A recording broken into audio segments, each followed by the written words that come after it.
Uganda y'enkya. Alright, baliriza nnyo ku mukutu olunaku luno olwaleero nebebaza okubeera nga mugoberera program of course zonna zetuteekayo. Nze Moses Wamale era mbebaza okusubscribinga ku mukutu sako n'okwagala nnyo Leota TV tukole program zonna zetukola nga bwe nabategeeza nga nakubeera ne muzeeyi w'omuziki mu ggwanga Uganda legendary. Ndowooza ye description entuufu ba legends oba bannakinkuba b'omuziki mu Uganda tulina babale va kubeesoma obwesomi abalina okwogerera ekitiibwa ono takyogerera. Era olwaleero ngeno tulwana tuwayeemuuko different issues in regards to politics, transport, saako n'ensonga entonotono eza music and the post-COVID-19 era, how we can handle the situation, saako n'ensonga endala zonna. This is powered by Safari Share. You can do the needful thing, download the app, just Google Play Store and Ogenda. If the lockdown is lifted partially oba yonna neggwaawo tujja kubeera nga tutunuulira mu maaso eyo how you can use the app to move conveniently, safely and affordable. Muzeeyi Daniel Kazibwe yaneegaseeko olweggulo olwaleero wamuyite Jeje Ragadi abasinga omuziki mu gutega bulungi nnyo. Tugenda kwogera nnyo ku politics, ekifo kya Lord Mayor akyetaaga era yankakasa butereevu jjukira program yonna kwa ku Delta TV nanga nti I'm coming back. Does he have any simple words for the incumbent Elias Lukwago? The basajja mwe mujoga. I don't know this time around bigambo ye byanakoso bazze mujogera ddala oba well simanyi ebya transport ne tujja kubyogera ku Muzeeyi Ragadi. Yes sir, nkwaniza nnyo sebo banna ya nsanyusa okubeera wano. Nsanyusa nnyo nebaza Katonda tukumi nga COVID tatuse. Kituufu. Nebaza President Museveni omulimu gwakoze okulaba nti yadde nga kinyigiriza abantu okubeera eka nga abantu batambula kiyambye Uganda netefirayo muntu no America nefiirwa abantu millions. Ensi efiiriddwa millions of people mu COVID. Nebaza Minister of Health bagezezaako okulaba nti buli omu bamukwatako. Nebaza police kafyu zikoze yadde nga zibadde zinyigiriza naye teziyambimu abantu okubeera nti tebakwatibwa bulwadde buno mu ngeri mbi, abantu tebafudde. Era yo Uganda record egirina tukuziro tulina ku so you applaud the government 100% ne Katonda nga mwali kuba Katonda yatutonda kati ne ba stakeholders ababadde balwana okulaba nti ababadde bagabira abantu akawunga omanyi omuntu emmere mujjayeka ababadde bagabe ebijanjalo. It's very important nti buli Munnayuganda azanye role nene nnyo, abantu basigadde mayumba gaabwe ate nga balivuddeyo ne banoonya kasente. Aba taxi bakkiriza ne bapowa, aba boda ne bakkiriza ne bapowa. Kwegamba kibadde kinyigiriza naye nga tukolidde abantu tebalwadde. Have you seen any opportunities so far mu COVID-19? Mu COVID-19 njizemu ebintu bingi. Edda nali nnyimba bwendya. Bwemala okuba ekigoma wali ebansasula nga ndya nenindako ekya wiiki ejja. Kati COVID kyanjigiriza bwemala okukola nga ntereka nga ndyako. Kati obulwadde obulala obujja nga COVID tebujja kunkwata idle. Nga buno bwakoze ki abantu babakutte idle, abantu babagoba mu arcade okuddayo eka nga n'akawunga tebakalina. Kakati naye kati abantu bagenda kuyiga okweterekera ng'ebyedda.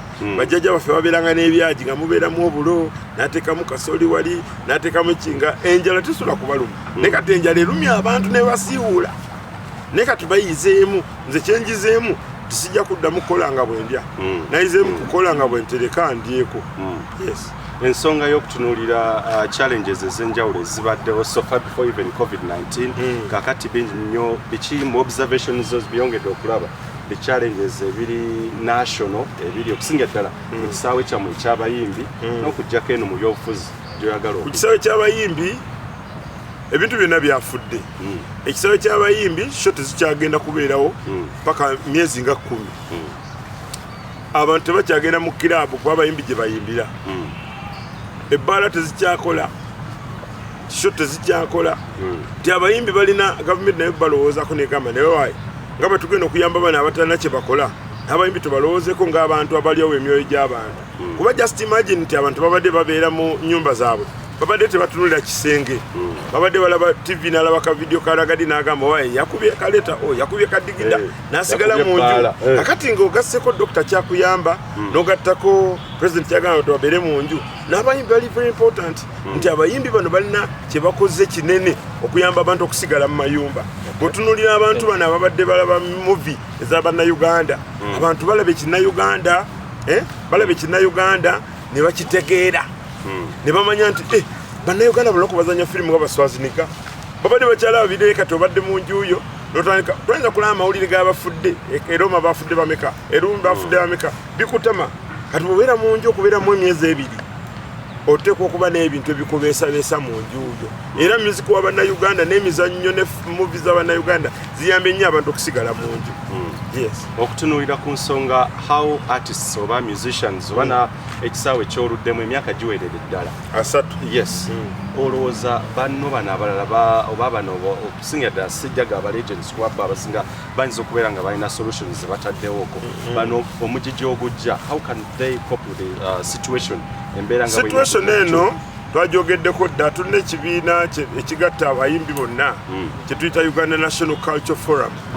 Uganda National Culture Forum etwala federation like associations zonna eziri mu Uganda eza art aba movie aba nyimba abawandiika ennyimba ba producer bonna twabakutte wamu netugaa tuwandike ekiwandiiko nga twegayirira gavumenti emanye nti ne bano abantu ba mugaso nnyo eri eggwanga lino era eggwanga kankubulira eggwanga lino singa music teyali musinga n'abantu beekubakuba nnyo ku poliisi babadde bawandika nnyo domestic violence.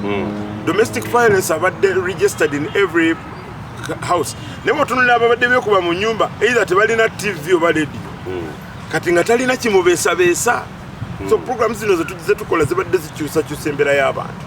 Yes, okutunuulirako ku nsonga mu kisaawe ekyebyobufuzi Jojja njagaddemu kinoganye kati oba okomawo ku bwa Lord Mayor. Nenda kukomawo ku bwa Lord Mayor 1000%. Ekigo ekimu tekimala mwana butatambula. Nze bwe nagwana eŋŋamba kanoonye ensonga lwaki kino kyagaana kiti.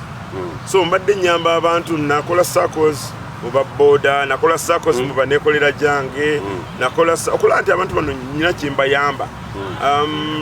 Tuwezezza boda 1,400 mu something mu circles entaddewo 1,400 plus.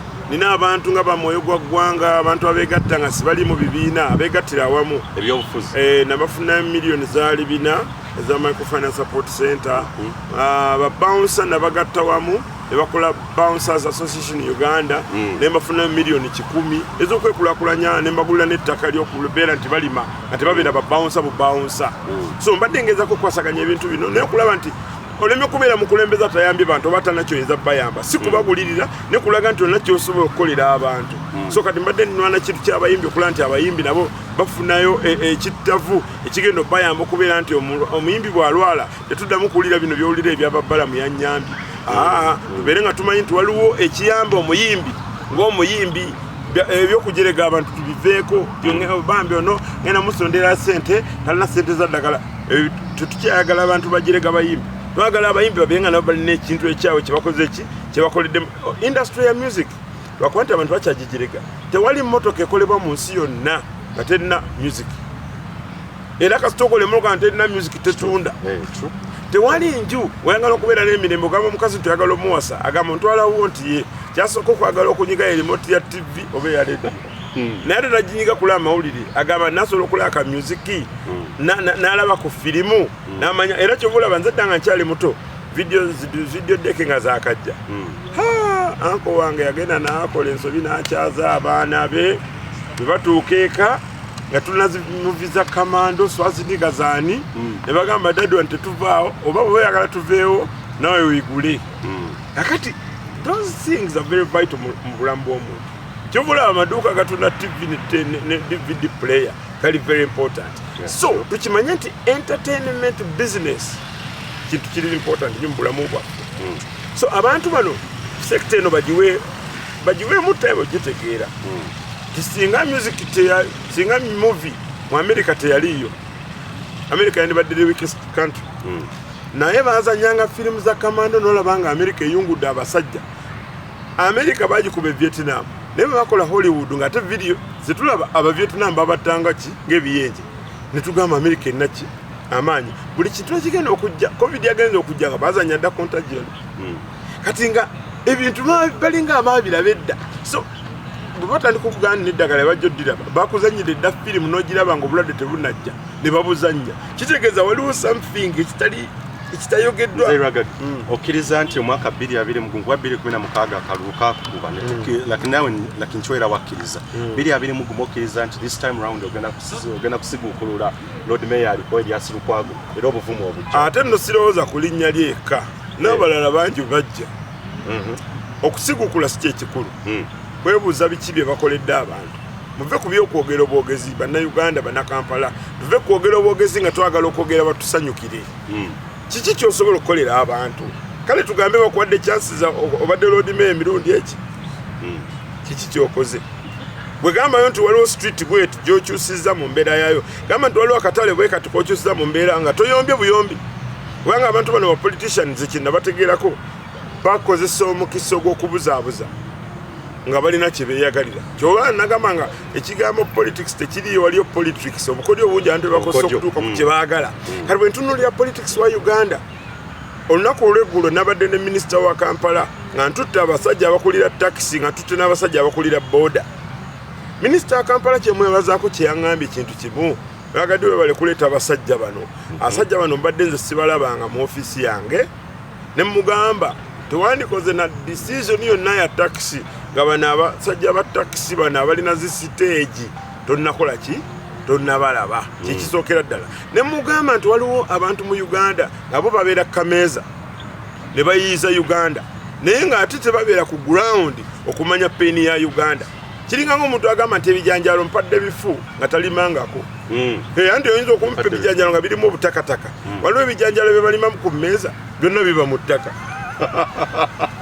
nti ebijanjalo byabaddemu amayinja byabaddemu n'ettaka andi kakati babyanika wa so if you know where things are done manya nti abantu bakola ebintu byabwe manya nti minisita kyakoze obulungi kyokuba nti tetuna ripooti gyosobola kuwandiika wandibadde ogamba nti nyinza okuwa example ya omwaka bwe guggwako bateekawo police report eraga nti ababbi bakwatibbwa bwe bati ne balaga nti accident zibadde bwe ziti accident bwe ziba zibadde nnyingi nga traffic eyongeramu amagezi ababbi babadde bangi nga CMI ISO police nga bagattawo amagezi kakati ffe tewali kibala politics wa Uganda nti omuntu ayinza okuba nga abadde ye Jennifer Musisi n'obuuza tukole chat wandika ebirungi byokoze n'ebibi byokoze wandika ababanja n'abasasuddwa ogenda okulaba nga always deficit always kuyomba kakati bakedde ku makya ne bagamba boda ne taxi bazigobye kyabadde kya bulimba very good minister nyini yakyogedde no boda stages bazitemi kati kambotole ekyama plani inakubeera etya kambotole ekyama ekyama kikino ba politician baagala nnyo okuzanyira ku bantu abeekolera bizinesi yaabwe omuntu avuga taxi ebeera private entity yagula taxi ye n'agiteeka ku luguudo nesasula n'omusolo buli n'oyagala ogigoba nga yakusasula omusolo ogwazimba oluguudo kwotambulira sooka omuwa amagezi gyagenda okudda already taxi yakola ki yagifuna adde asasula PSV ate bangi so ekibuga nga kikirina kukola kye bayita regulation njagala kyogere nga kitegeeza nga 2007 bayita Lord Mayor Lukwago agenda meetinge aba KCC executive ba meetinge ne minister wa Kampala yagaana kati mwagaana ate yalina okubeera nga ayogerera abantu owulira kati ye nayagala ajja abaleetera message y'obukyayi bagenda bagoba nze kyenakoze because I have access I am lucky nti abantu bano mbamanyi I contacted the minister ne mugamba minister this can't happen ne president wa Uganda bwabanga yali awadde abataxi sente bekulaakulanye n'awa n'ababoda ate bewawo okulaakulanye oyinza okubagoba oyinza okutwala omwana wokusomera n'okubira headmaster simu amugobe ng'osasudde school fees kakati nengamba no wanga waliwo regulation beetaaga ba stakeholders nti gwe okulira stage y'e Masaka kubeerako taxi mmeka kyolwa tuli wano taxi mu Kampala ziri omutwalo gumu plus naye ku taxi emu kuliko abantu 7 abagiryako sente 7 people nti bwe oyagala okusula ekonomi ya Uganda okwata abantu abekoledde emirimu gyabwe n'ogigoba emirimu nga gya taxi ne boda kasita ogigoba obossa ekonomi ya Uganda n'abantu abafuna ssente abo abafuna miliyoni kankubulire nkutomere taxi bweyonoona ekonomi omuntu wa taxi bw'abanga taxi ziri mutwalo gumu obosse obulamu bw'abantu emitwalo 7 mu Kampala togitta otya taxi ebeera n'agikuuma gye bagitereka kwatasula mu galagi ya muntu taxi ebeera n'agyoza ku makya baba nti batula mu nfuufu taxi ebeera n'agivuga taxi ebeera ne kondakita taxi ebeera n'agiyita taxi ebeera ne nannyiniyo owulira kati bwewegatta abantu abo 6 kuliko omuntu omulala alina okulya ku taxi eno naye tagiryako buli lunaku ye mu traffic nti ye kana akwata taxi eno ekipapula kyamuwa ezo ssente zirina okuddayoko mu polisi okuyamba polisi okubeerawo kubanga babakola balina okuzza emisango beba abantu 7 abantu bano 7 buli omu alina mukyala we n'abaana nga 2 wangambako ne bana abafumba mu paaka abafumba bikyebyo badipendinga ku taxi bw'oziggalawo nabo baba bagaddewo n'abamafuta abatunda amafuta bw'okendeeza taxi okukola nabo tebatunda ku masundiro owulira n'abakanika emmotoka amaduuka wakiseka galina okuggala kuba galeeta nnyo sipeewa taxi kuba nnyingi ne bamakanika abazikanika bajja kukendeera kubanga nabo badde badipendinga ku ki kati n'omusomesa abeera affected kubanga abaana bano be batwala mu masomero agaba taxi driver ne ba taxi owner basasula school fees ezivaako fees esasula abasomesa kakati ekonomi oba ogisula mu ngeri eringa ng'ennyangu kakati baba ogenda kukola regulation noonya aba taxi obabuuze nti stage yawa nebeerako abantu bameka era ebeerako emmotoka mmeka sooka obuuze nti abataxi bano tumanye ennamba yaabwe bali bameka bwe tuba tugamba nti ogenda obbago bonna ogenda kufiirwaki oba ekibuga kigenda kufiirwaki abantu tebamanyi nti abantu ababeera mu Kampala abasinga tebalina mmotoka zaabwe abantu batambulira mu taxi oba ku booda engeri gye batuuka ku mulimu amangu kakati bw'ogoba abantu bano oba oyonoonye toyonoonye bwonoonye bano abafunako ofiiriza noono abaddayo n'okutuuka ku mulimu amangu akole abagamba nti time is money bwebanga time is money nembeera nga nina kutambula kuva najja nankumi okutuuka mu Kampala kitegeeza I've killed the money because the time will be lagged in my walking so ebintu bya transport ya Kampala bandifunye ba stakeholder Minister of Transport KCCA Minister of Kampala Minister of Security ne Minister of Health ne bakkiriza nti tukole ekintu ekigenda okuyamba abannayuganda kubanga Kampala bwefa oba se Uganda laka muzeyi kye kyakolebwa kikyamu okutereeza ebyentambula mu kibuga Kampala n'eggwanga lyonna tulina kukola kimuze anti ba stakeholders nkugambye olina okubatuuza wansi nambeemu ekyokubiri ne gavumenti ekkiriza eyambeko kibeere nga public private partnership bakkirize nti nowa taxi bajja muyambako nga president bwe yagamba gire emitwalo 12 sose gibasonyiwa ngenda babulira banasasulira because abantu abasinga boogera ebintu bino nga tebabimanyi nze njagala nnyo obeere road mayor wa Kampala ng'otegeera embeera y'abantu gye bakoleramu obanga ogenda oga nti oyagala okugoba akatale kagobe ng'oli very sure nawe ogenda okukazibwanda nti abatembeyi bagende bagobe ng'olina plan gy'ogenda okubakolera tuleme gamba bugambi nti ababoda bagende kyenadde njogera ne minisita era neebaza minisita wa Kampala kuba awuliriza nnyo mukyala awuliriza tayagala bigambo bye bamugambye omukyalo oyo ababoda bamugambye ffe bw'oba yagala okukendeeza border stage because of technicalities abantu bajja ne bagamba stage zifuuka 5 stage bwe zifuuka 5 buli stage ebeerako abantu 30 oba olina abantu 1,000 okitegeera njagala kubala abantu miliyoni 13 ogenda ziteekawa ziri miliyoni 15 ez'abavuga boda abantu gye batatunuulidde bamala googera bye boogera kati miliyoni 15 ez'abantu abavuga boda mu Uganda ng'olinako tugambe nti Kampala ebeeramu abantu emitwalo egi 5 example emisana si example okubeeramu obubeezi abacommutinga mu kibuga 50,000 people a day I mean yes kakati emitwalo gine 5 si bonna nti bagaga bevuga mmotoka zaabwe balina bakaita kawojjole kamutwala wano n'avaawo ne bakamutikira ku bintu bye omulala n'agamba nze njagala taxi omulala n'agamba nti njagala baasi the all stakeholders mu kibuga bakikulaakulanya naye n'okwata emitwalo 15 tugambe egy'abasajja banaavuga booda owulira n'ogamba nti oyagala kukolako stage 5 nga tobabuuza stage bw'ogenda zikola oba okoze bubi ekonomi ya Uganda okuvira ddala kwatunda amafuta kwe yaleeta zibooda zaguza abantu ku banka eyabawola kuba tebakyakola bajja kwekwasa naye ffe tewandisasudde ne tutula mulimu aba badipendingako buli waboda alinayo mukyala we eka n'omwana we kakati oba oyagala obba regulatinga kwata abachairmeni ba booda babuze tukoleze tutya okutereeza booda zino zireme kujjula buli wamu boda zijjula buli wamu because of mindset. Very good. Era kyekyo kyenyawo okutunuulyako muzenyi waddewo abagamba nti abataxi ababoda be basinga okuleeta traffic jam mu kibuga nate tugenza okukizuula. Kati njagala nkikugambe olwaleero batadde emmotoka za buyonjo kutambula owulira abantu balina traffic ne kafiyo bakwata nga tonnaleeta taxi nga tonnaleeta baasi tonnaleeta boda nejjamu abakwata babasiba ekitegeeza nti omuntu yenna aba planninga amanye nti kyebadde planinze era nebazamu M7 kintu kiraga nti katutempola mpola kati traffic walinga ne taxi tenajja abantu kafiye bakwata nga tebasobola kutuuka kama budde ekyeta jam si taxi si boda mindset ekyokubiri bwe tuba nga twogedde stage oba bus stop zibeere bus stop nga tebamala gayimirira buli wamu. That is one. Nengo okuva Kampala road bus stop waliwo mmeka.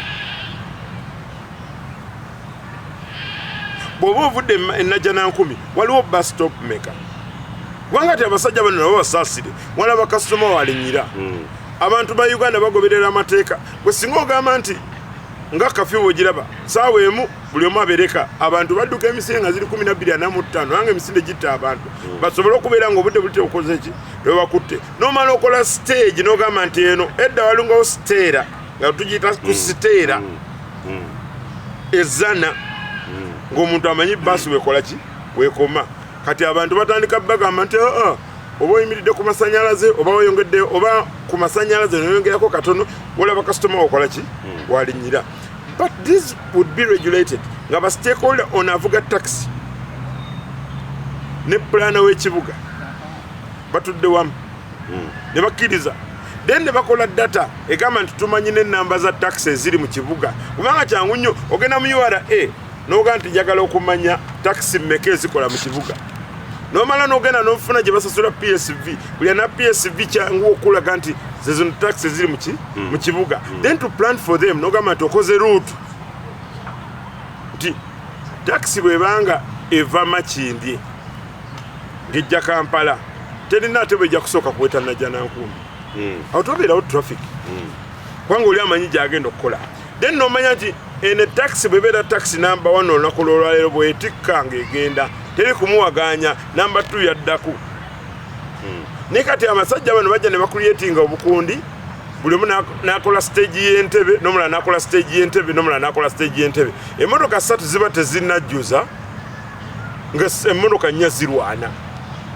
So regulation means what about stakeholder ate tova kuba n'abagamba mbu nina stage nga ate akolera kololo sekibadde kikyaganye regulation abataxi bali bennyini abavuga tebakayananga kera babadde ne minister tebakayanyi bo bagamba bati mututwale ku paaka tubalage we tukolera muve kuwuliriza bana bagamba nti nange nina stage kwamu ebya by'ekimafiya ebiriwo nti oli ajja n'agamba nti alina stage ng'ate akolera kololo naye nga alina nnyini wa stage kati ono nannyini wa stage ono abeera ku stage nannyini w'akatale be nayogerako n'abo omulundi ogwaggwa nayogera ku nannyini w'akatale ng'amasa gonna galimu abantu abakola mu sisitimu n'ogamba naye kakati lwaki tetukolayo sisitimu tugambe abantu bonna bannannyini midaala gino bajje bagiyimireko tubalabe oyinza okutya ensi eyinza oswala nti abantu bano bajja ne bafuula ebintu politiko ne kitta ate bali abataddemu ssente zaabwe okwekolera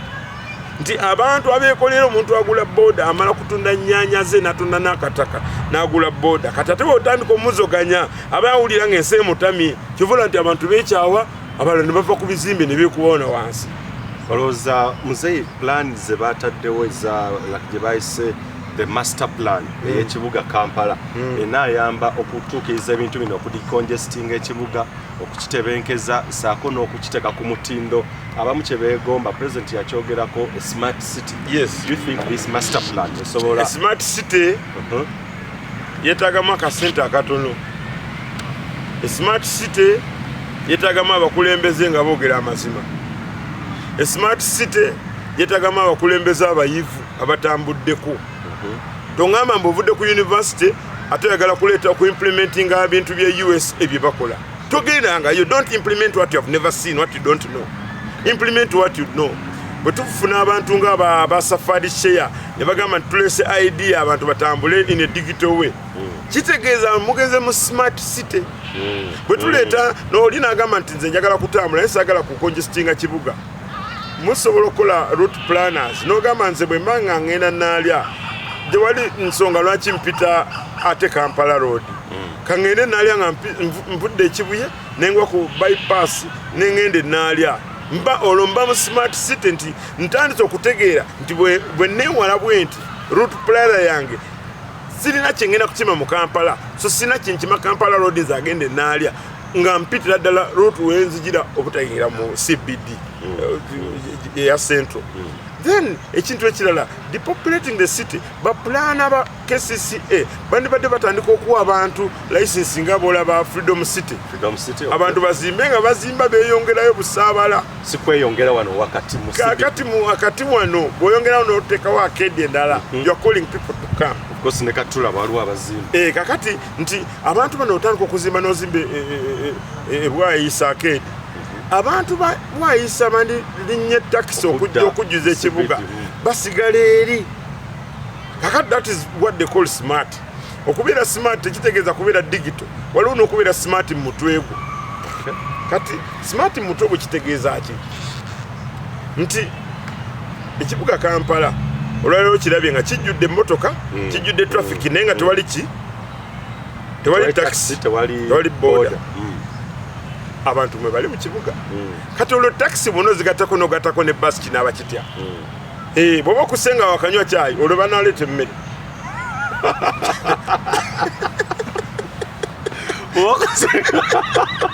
Essaawa eno bwe tuba tukusenga twakanywa munyuka caayi abantu kafye bakwata oli natandisa okutambula okudda eka ku saa 9 nenze binsobedde kafye nkutte wano.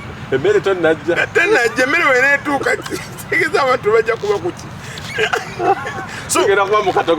Problemu yaffe nebeera nti ate abantu bakola stereotyping. Ani awo omulasita akalulu oyo ani awo omuyimbi nenna abayimbi bantu bagezi abayimbi balanzi omuyimbi akugamba nti ensonga zino zoyogera ndoza from 2018 wenzitandisa okukyaza zobyogeramu zembyogerako era naga ngenda kulaakulanya ababoda katuli mu bodaboda 10 tuzijjeyo mu magezi gaffe ne twewola ne tuzifuna. Badde nyamba abantu abo abazisaako abalina bu cottage industries abaana bakola mikeeka abakola bikitu bikoze.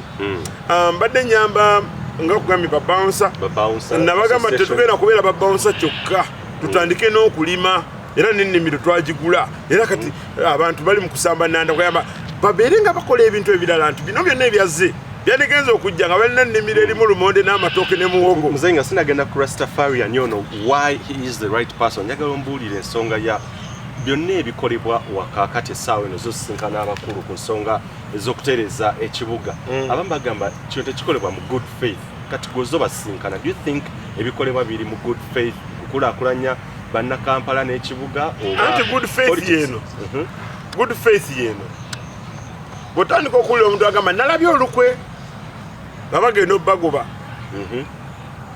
aba abaagala nnyo baba tabaagala. Kunze ninza okuba ndowooza aba abaagala ng'ate yalina okubikkirizaako. Waliwo ekintu ekiyinza okukolebwa by KCCA nga tebakansala ba KCCA ne idi wa KCCA ne Minister of Kampala tasayinizeeko kiyinza okuba ekizibu. Kakati kyenjagala okugamba tuleme kulimba bantu twogere amazima. Ekirungi ennyo kyensaba Katonda oyo ali mu ggulu akuumye ensi nga tekuli mitayimbwa. Abantu bano batandise okutandika okumanya amazima. Minisita ayogera kino Lukwago ayogera kino Idi ayogera kino. Idi akwatagana ne minister Lukwago takwatagana nabo. Bakansala tebakwatagana na Lukwago kati mugenda kuteesa ki? Tosobola kwata benzi n'oteekamu engineer tata. Gearbox nekola. Andi kivaamu nga engine ekola nga te gearbox tetambula. Anti otegere kye ngamba kakati bana abasajja beegatta biti toyinza kuŋŋamba mbu ate n'abalonda naffe twenenyemu bw'oba nga sikolagana na minisita wa Kampala nga sikolagana na Idi naye nga mmwe munjagala manya tugenda kubonabona ate abantu wakiri mugambe bwe muti mulonde omuntu n'amuddako nga be bamu ne bwe mutandika okulonda ebibomboola noga nti ffe katulondemu Museveni naye ate MP tulonda amulwanyisa kati kakati kyekyo wayogeddeko ekyakyayi n'emmere musose ne munywa kyayi mulindire emmere essaawa bwenajja so point yange ate nze sivuma bantu ate saagala kwawula mu bantu nze njagala omulonzi abe alonde ng'alonda kyamanyi nti kyekyavaako obuzibu nti okimanyi oyinza okubeera n'omuntu nga ye muntu gw'oyagala naye nga byayogera tebirituuka olw'ensonga nti gyayagala okirwanyisa nawe oba okkiriza okugera mu lutalo gw'omulonzi nze nali Amerika nga bakuba bomu nali ntandise okukuza ebirevu byange bino